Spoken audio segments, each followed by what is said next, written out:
Well, I spent the last few days watching anime and playing the Panzer E100, so I had a great time. But welcome back, folks, for a new episode of Leaked, and today we'll discuss a new Tier 7 premium German tank destroyer, the Krupp-Steyr Waffenträger. Now, if you have watched my speculation video of the Waffenträger of Panther, you know a little bit history of the Waffenträger series, but here's a recap. So Waffenträger means gun carrier in German, and basically they are tractors designed to pull large caliber anti-tank guns around on the battlefield. Now, before this project, these large caliber guns were mostly towed by trucks or manpower. So yeah, when the Germans are retreating, you don't have that much trucks to pull the guns around, so you have to destroy your own weapons to prevent the Russians or the Americans from using them. And it's highly cost ineffective to do that because you're constantly destroying your own weapons, so that's not good. So the basis of this project, the Waffenträger project, was having a fairly crappy armored tractor to pull around these large caliber guns. You can still move these guns if you are retreating, but you can also shoot from them, so make them more mobile. And that's the basis of the whole project. So Waffenträgers are mostly tractors, like farm equipment, with large caliber guns on top. So you can think about it like that. So yeah, but the whole basis of the Waffenträger project never became a full production model, so they were mostly prototypes. That goes along with the Waffenträger Panzer IV, the Rheinmetall-Borsig Waffenträger, you know, all those tank destroyers never made it because the Germans lost. That's pretty much it. So as for the Krupp-Steyr Waffenträger, it's pretty much a baby Rheinmetall-Borsig. So the chassis is not that big, the turret is not that big. It carries the 88mm L71, so it's the top gun on the Tiger 1 tank in the game.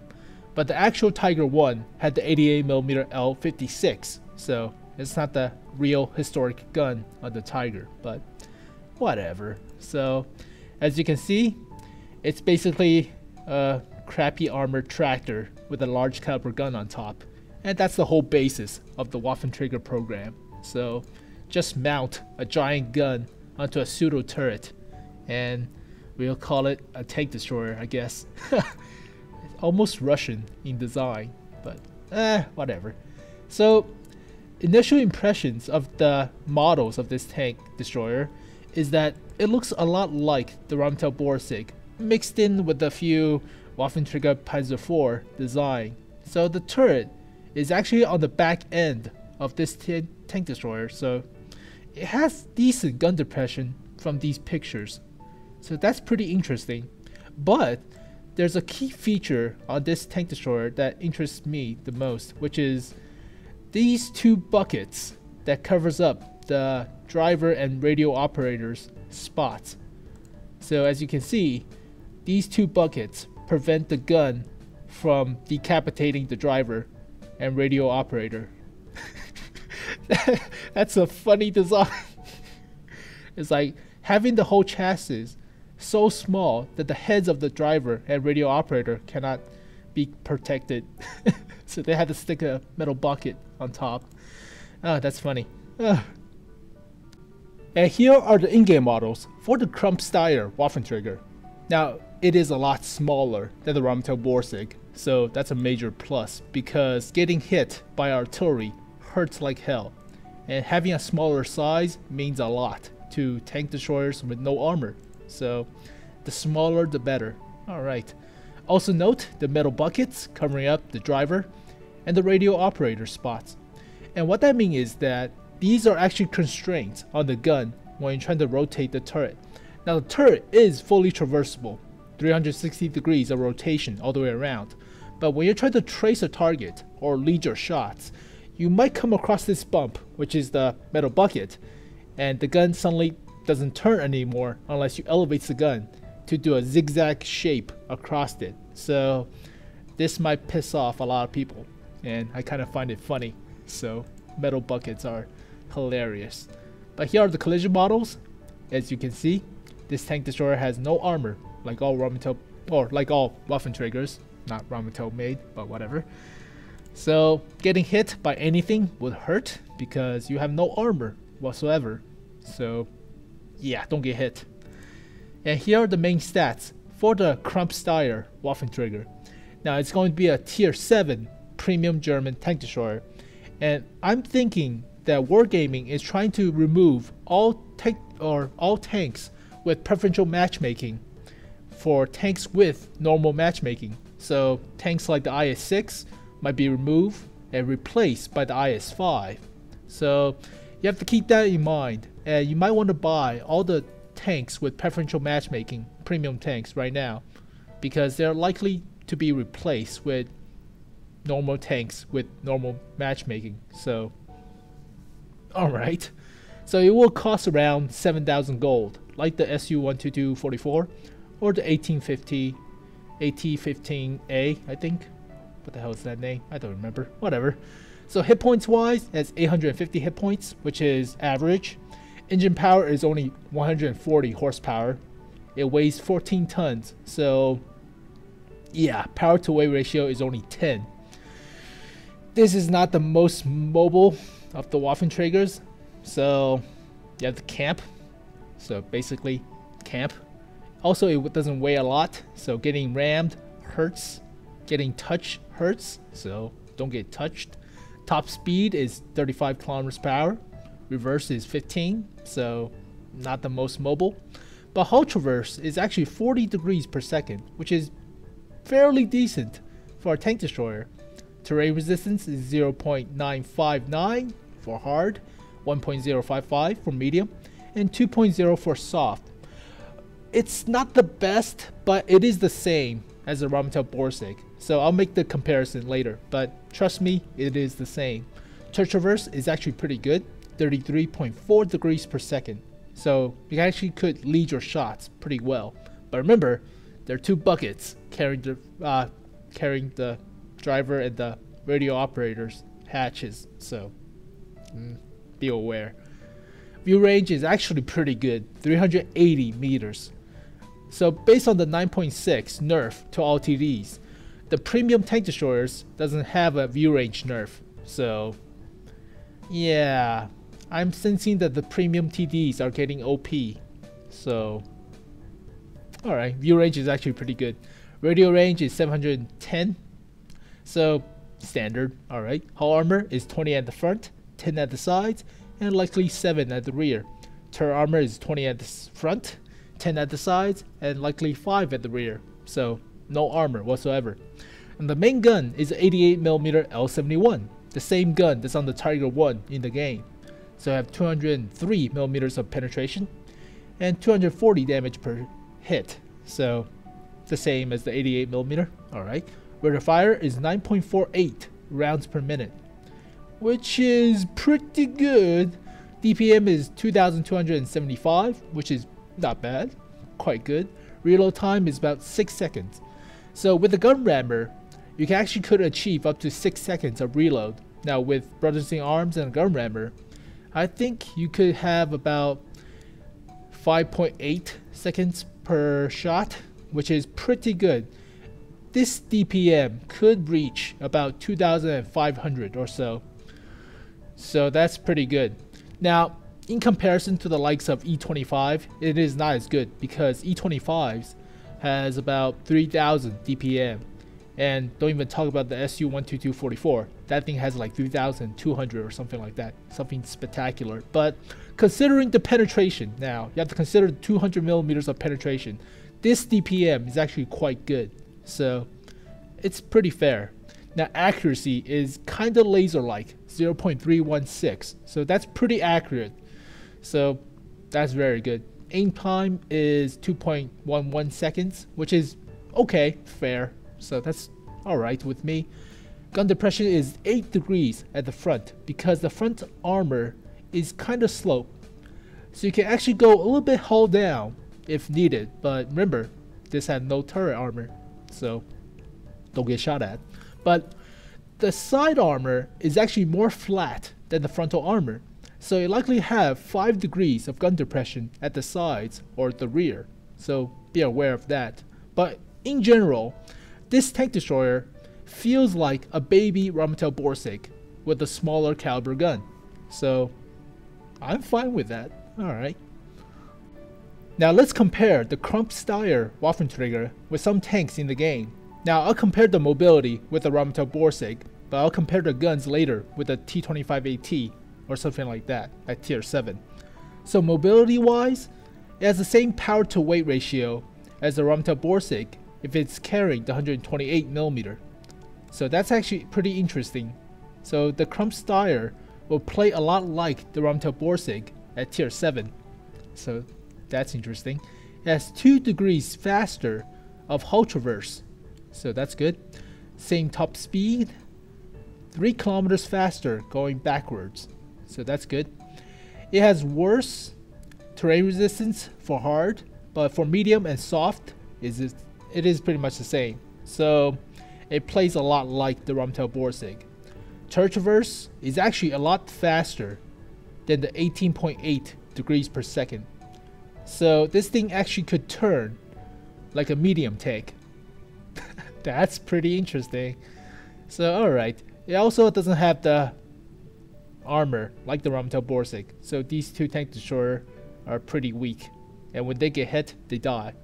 Now for the 9.6 patch, the Rheinmetall-Borsig got its view range nerfed from 400 meters to 360, and the Krupp-Steyr has 380 meters of view range. That's only 10 meters less than the top view range on any TDs in the game, which is 390 meters. So that's kind of bogus for premium tanks. I think the Dickermax kept the 400 meters of view range. So broken. Premium tank destroyers are broken. Alright, but yeah, mobility wise, it is pretty much the same as the Rheinmetall-Borsig if it is carrying the 128mm. Now, you might be playing the Rheinmetall-Borsig with 150mm, and it's actually smaller and lighter in weight. So yeah, the power to weight ratio is about the same. So alright. So let's compare the gun with something at Tier 7 instead of Tier 8. So let's look at the T25AT, because that's the closest gun I can think of, since it got the penetration and damage like the T25AT. So penetration is actually pretty good, considering all Tier 7 TDs have about 185mm of penetration. Now this tank destroyer might not be able to compare to stuff like the Scorpion when it comes out, but penetration wise, it is still pretty good for a Tier 7. Damage is actually pretty decent in my opinion. So 240 damage is alright. Average is about 280, but that's mostly because of Russians and their 122mm. So that's kind of unfair, but alright.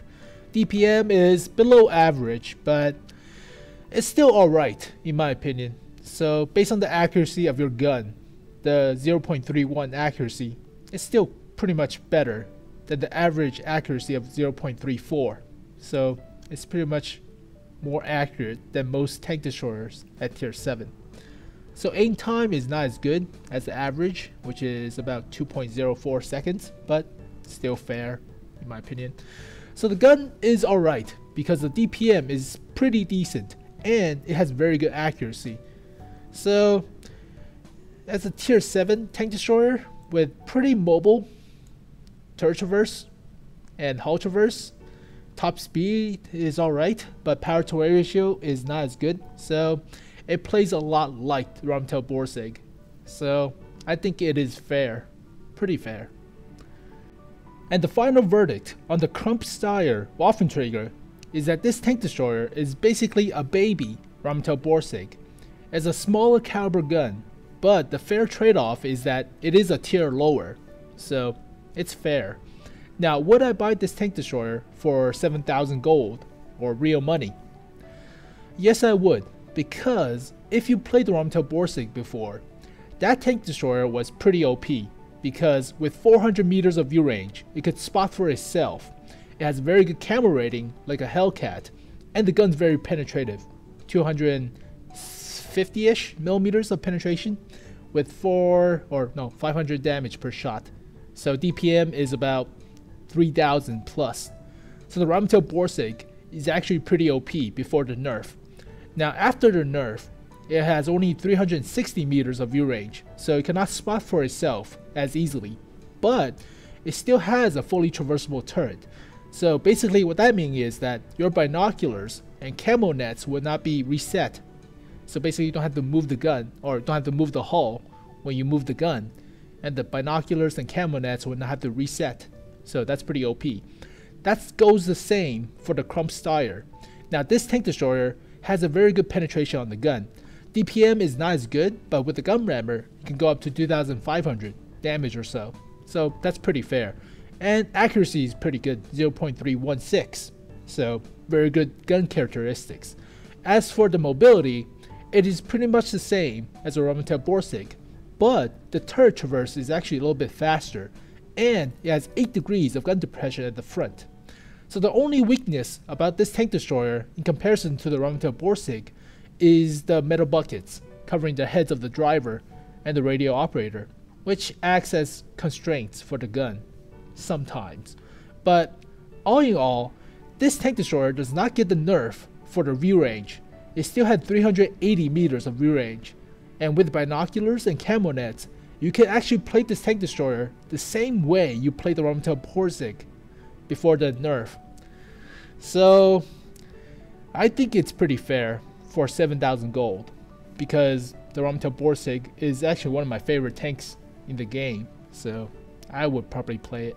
Now the main problem is not related to this tank, but the main problem is which one should you buy first, the M56 Scorpion or this, because the Scorpion has better penetration, the same damage I think.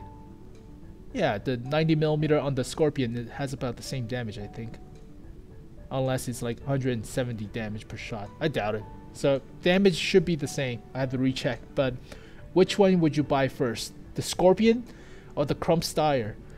Because the Scorpion is actually faster, it has more gun depression, more penetration, I think better DPM.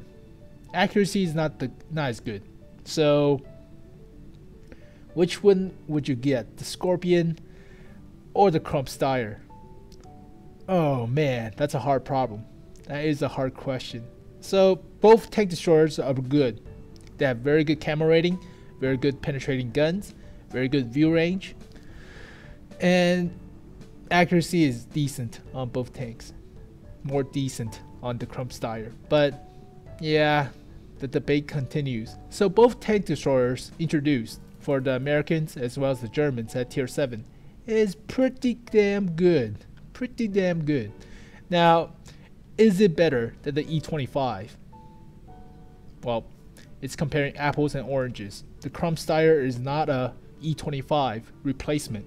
It doesn't have the mobility, so it plays more like a traditional tank destroyer instead of a light tank hybrid. So I don't know if it's a replacement for the E25. I know that it is actually basically a baby Rheinmetall-Borsig. So you play this thing like a baby Rheinmetall-Borsig instead of like crazy drug-fueled E25 that zip around and just go nuts. So yeah, I think it is worth your money. So thank you guys for watching this video. Hope you guys enjoyed it as always. So rate this video if you can. That always help me out a lot. Comment below on what you think about the Krupp-Steyr Waffenträger, or baby Rheinmetall-Borsig if you will. And as always, thank you guys for watching. I'll see you guys next time. Peace.